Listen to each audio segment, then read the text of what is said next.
Hey there, this is Dr. Goldner from Goodbye Lupus, and I wanted to talk to you about how to change diets in children who are sick, or maybe even children that aren't. Unfortunately, over the past decade of helping people reverse autoimmune diseases, I've seen more and more children. Children are getting sicker younger than ever, and it's really because of the diet and the lifestyle. The genes are the same, but the lifestyle and the diets have gotten worse over time. And so I just did a session yesterday with a mom with a 9-year-old that's already got Hashimotos.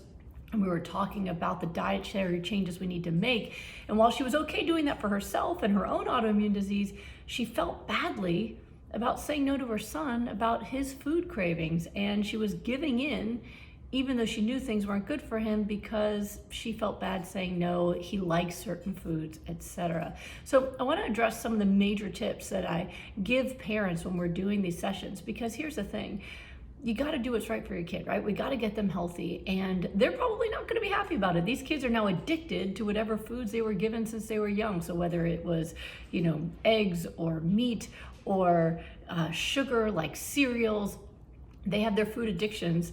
And when junkies don't have their junk anymore, they tend to get angry. And so you might have to deal with some tantrums and issues. But the point is, we still have to do it because they got to get their health back. So these are some of the issues that we talked about. And hopefully that'll help some of you parents out there who know that deep down you got to change your kid's diet, but you're struggling to do it. So one of the issues that I see is just some moms feel bad about saying no.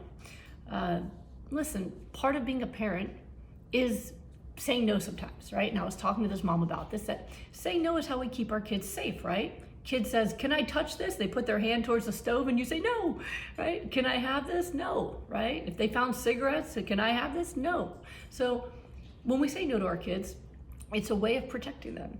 And I do think that it should be an open process where you talk about it. I am a big talker with my kids. They understand everything from the reasons why I might raise my voice to them or say no, the reasons why they're punished. So they're never mad at me because I always tell them why, even while I'm punishing them. I tell them how much I don't like doing it and I wish that they would make better choices. But it's my job to make sure that I help teach them how to be good mensches, as we say, how to be people who give well to the world, who serve the world well. So we have to teach them things, and the role of the parent is not always to be the one that is most popular in the house, but the one who is shaping that child for their life and what they're going to do in this world. So I think that it should be a discussion. If you're going to change their diets, talk to them about why.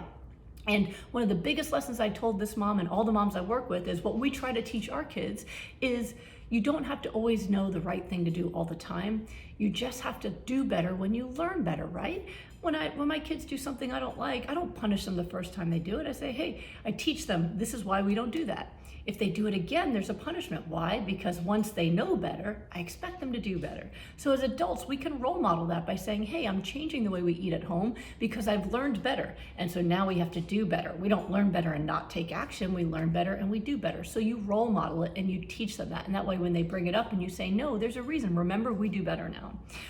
Another is to understand that your kid is not missing out if they don't get to eat sugar or they don't get to eat chicken or cheese. Your kid is missing out if they're sick. If your child's already sick, they already have a disease that has taken root and momentum is building, and they will continue to get sicker over time.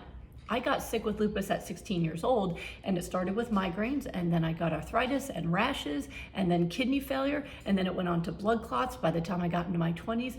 It will continue on if you don't do something about it. And you can do something about it now and give them a choice at having a really great life without illness rather than continuing to fight illness. I would have bathed in green smoothies as a teenager if it could have taken me, if it couldn't have gotten rid of my lupus and gotten me off all those medicines and given me my life back. Thankfully, I did it at 28 and I'm 16 years lupus free now, but man, would that have been nice to do sooner. You have that opportunity. You have to remember they are not missing out if you say no to pizza at a birthday party. They're missing out if they eat that and they get sicker. So be clear about that in your own mind and of course with your family as well. Another thing that my kids have talked to me about is eating this way helps them resist peer pressure. That you don't always do what the crowd is doing, and that's okay because you got to do the right thing. And if something's the right thing, it's always the right thing. Whether you're home with the family or whether you're at a party, The right thing is the right thing. If you don't do drugs at home, you don't do it because other kids are doing it at a party. If you don't eat dairy at home, you don't do it because other kids are doing it at a party. You do what's right because it's right, not based on where you are, okay? And the other thing I talk to my kids about, my kids as in the kids that I treat, is that the adversity you face, the challenges you face when you're young, that's your superhero origin story, right? Most kids love superheroes. I love superheroes.